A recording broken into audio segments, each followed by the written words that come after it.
요한이 전한 거룩한 복음입니다. 저녁 때가 되자 예수님의 제자들은 호수로 내려가서 배를 타고 호수 건너편 카파르나움으로 떠났다. 이미 어두워졌는데도 예수님께서는 아직 그들에게 가지 않으셨다. 그때 큰 바람이 불어 호수의 물결이 높게 일었다.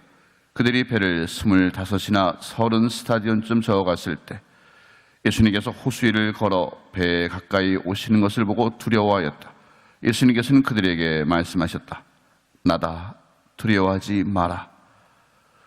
그래서 그들이 예수님을 배 안으로 모셔드리려고 하는데 배는 어느새 그들이 가려던 곳에 가 닿았다. 주님의 말씀입니다. 자리에 앉으십시오. 여러분 안녕하십니까? 제가 지난 주일에도 살짝 강론 중에 언급을 했는데 오늘 안 할 수가 없습니다. 제가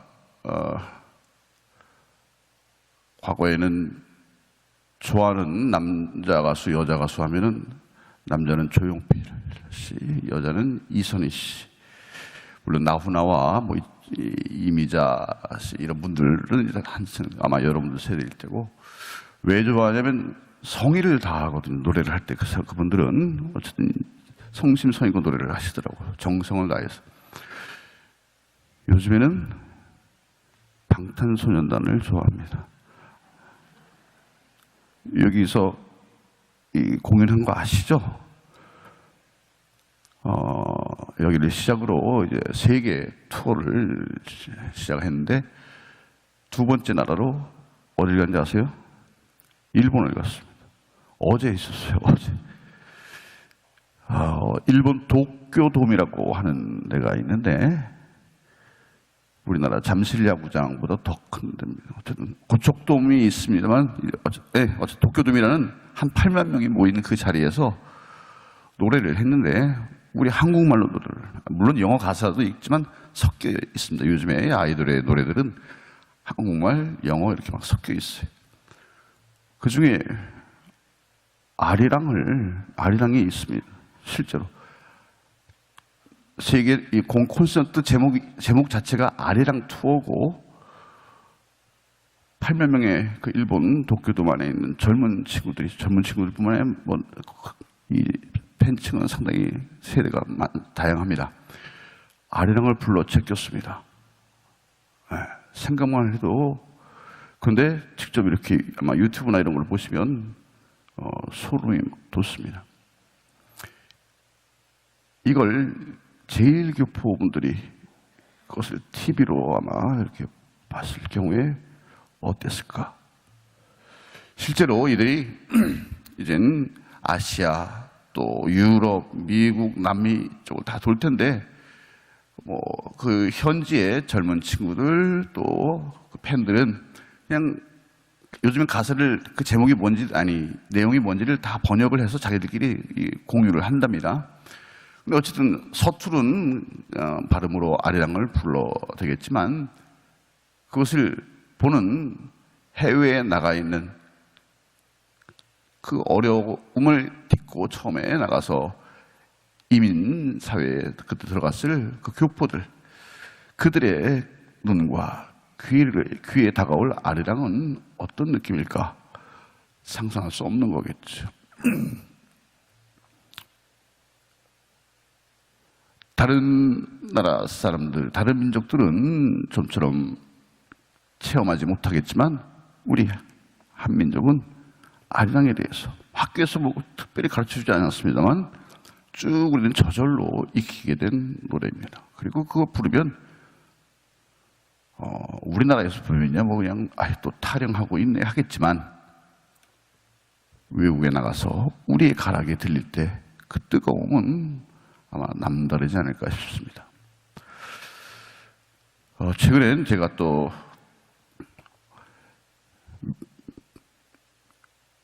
외국에서 외교관을 하시던 분이, 외교관으로 사시던 분이 가족과 함께 탈북을 하신 그분의 인터뷰를 이렇게 접했습니다.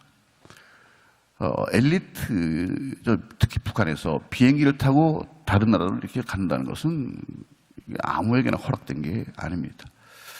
어쨌든 간에 이분은 자라면서부터 소위 우리가 얘기하는 금수저, 북한에서의 금수저였습니다.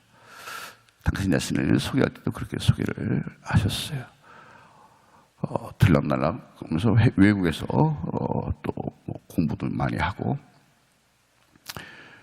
근데 이게 2000년을 딱 기점으로 이렇게 조금 바뀌었다면 자기 자신은 한국에 대해서 대한민국에 대해서 알려고 접근을 하더라도 누군가 감시를 하고 있는 걸 아니까 쉽게 그걸 아무리 해외에 나갔다 하더라도 접근을 잘 못한다면 또 인터넷도 그때 당시에는 그렇게 발달하지 않았고 근데 이제 2000년 이후에 김대중 대통령과 김정일이 6.15 회담을 정상회담을 하지 않았습니까? 그리고 그때 북쪽이 고난의 행군 뭐 이러면서 굉장히 많이 굶는 사람들이 있었어요. 그래서 여러분들 기억하시겠지만 쌀이 많이 갔었죠. 그걸 기억을 하더라고요, 이분이. 그때 굉장히 많이 풀렸답니다. 그 쌀이 이 북한 사람들에게. 근데 그 쌀이 자루가 있잖아요. 거기에 대한민국 써 있었는데 처음에 북쪽 사람들도 대한민국이 어딘지 몰랐답니다. 남조선은 알지만 대한민국이 어딘지 대만인 줄 알았답니다. 처음에는 자기 자신도. 근데 나중에 이렇게 보니까 이제 남조선을 얘기하는 거였고. 그러면서 이제 남쪽에 대한 그런 생각이 조금씩, 그래도 역시 어려울 때 우리를 기억하고 도와주는 건 역시 같은 민족이구나 이런 생각을 그때부터 이제 갖기 시작했다고 합니다. 그렇지만 뭐 완전한 그들의 이제 세뇌된 의식으로는 역시 미군 괴뢰군에게 그들 군화 닦아주면서 깡통 차서 차고 지내는 뭐 이런 인식은 여전히 있었다고 하고요. 근데 2000년 이후에 이제 이런 일들이 있으면서 이제는 그럼 쌀뿐만 아니라 여러 가지 것들이 이제 같이 들어갔습니다. 특별히 여성들에게 많이 인기가 있는 화장품도 그때 들어가기 시작했다고 합니다. 그리고 이제 드라마 이런 것들 들어오면서 이게 이때까지 들어왔던 거랑 좀 다르네 하는 것을 보게 된 거죠. 어쨌든 북쪽에 있는 현지의 사람들 그렇고 해외에 나가 있는 사람들은 특히 북쪽 사람들은 북한 사람들은 제일 싫어하는 질문이 있답니다. 어디서 왔냐고 하는 게 제일 싫었대요. 북조선에서 코리아라고 하면은 그 전에는 초창기에는 인터넷이 발달하기 전에는 그쪽 나라도 역시 좀 북한과 수교를 맺고 있는 그런 우리나라는 수교를 안 맺고 있었고 당시에는 그러니까 그쪽 나라 사람들은 코리아 하면 다 남북이 갈라져 있는 줄도 몰랐고 오직 북한만 있는 줄 알았습니다. 그냥 당연히 코리아 하면 거기지. 이러다가 이제 거기 인터넷이 퍼지고 뭐 하면서 우리 한류 문화가 나가기 시작하면서 그들이 물어볼 때 또 어디서 왔냐 코리아 그러면 이제는 이 사람들이 묻는답니다. 북쪽 남쪽 이런 건 초창기의 발언이고 요즘에는 좋은 코리아, 나쁜 코리아 이렇게 묻는답니다. 그러니까 그걸 듣는 자신들이 자존심이 많이 상한다는 거예요. 북쪽 사람들도.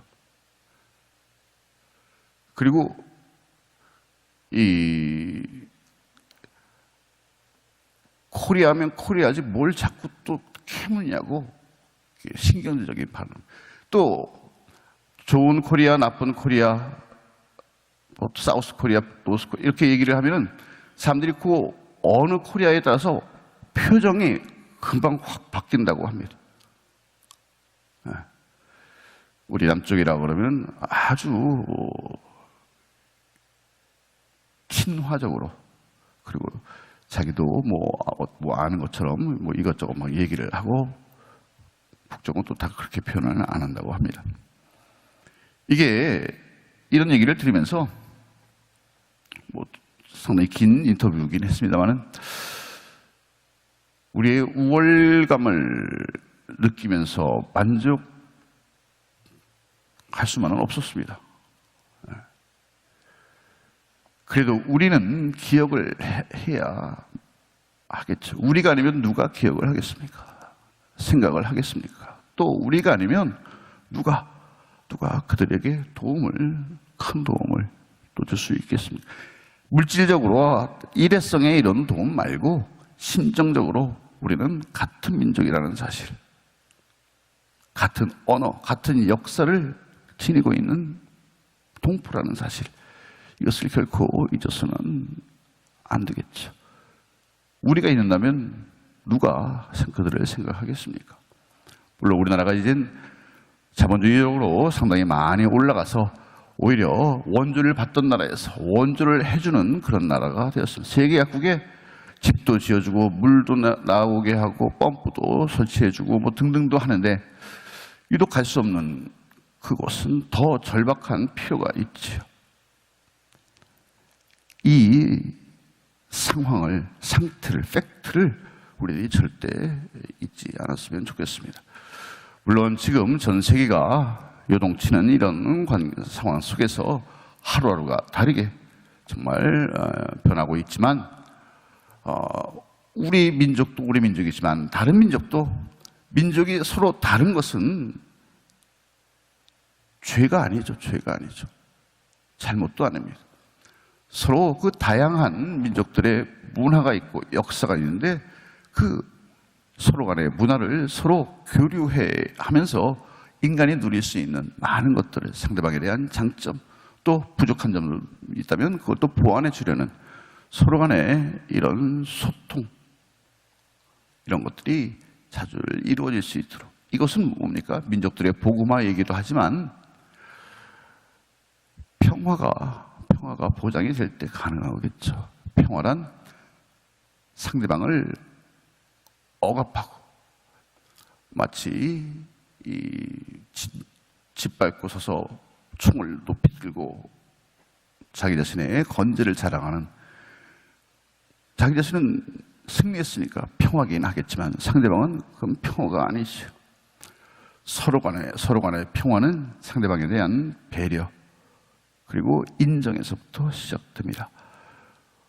우리나라의 남과 북의 화해와 일치를 위해서 오늘 미사를 함께하고 있습니다만 특히 이 시국에는 전 세계의 모든 민족들이 자기만을 생각하는 건 이기적인 평화가 아니라 상대방을 함께 배려해 주는 그리고 서로가 함께 평화를 외쳐야지 한쪽은 박탈을 외치고 불편함을 불의를 외치고 이런 데 스스로 평화를 누리고 있다고 안일하게 생각한다면 그야말로 우리 인간 존재로서의 특히 하나님이 당신을 닮은 그런 본성을 우리에게 심어 넣으셨고 우리를 그렇게 창조해 주셨는데 창조 목적과도 너무나도 어긋나는 우리들의 삶의 모습이겠죠.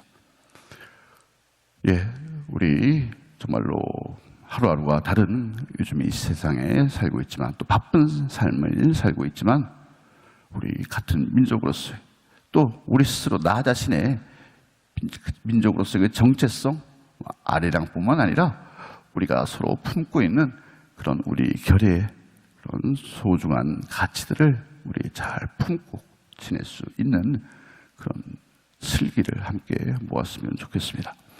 우리들의 이 시간들이 함께 또 기도하고 잊지 않고 기도하고 있는 이 시간들이 모여서 결국에는 예수님과 함께했던 제자들이 자기들도 모르는 사이에 풍랑이 불었지만 목적지에 배가 다다른 것처럼 우리의 기도가 모여서 주님께서 우리에게 선물해 주신 그 평화를 향한 우리들의 이 여정이 지속될 때 우리도 모르는 사이에 또 우리가 생각지도 못한 그 순간에 결국에는 우리 민족도 우리 결의도 하나가 될 것이고 또 세상 안에서의 더 큰 그런 기쁨을 또 더 활기찬 미래를 함께 펼쳐나갈 수 있으리라 생각합니다. 오늘 화답성 그대로 이 후렴을 함께 우리 기억했으면 좋겠습니다. 주님, 저희가 당신께 바라는 그대로 자애를 베푸소서.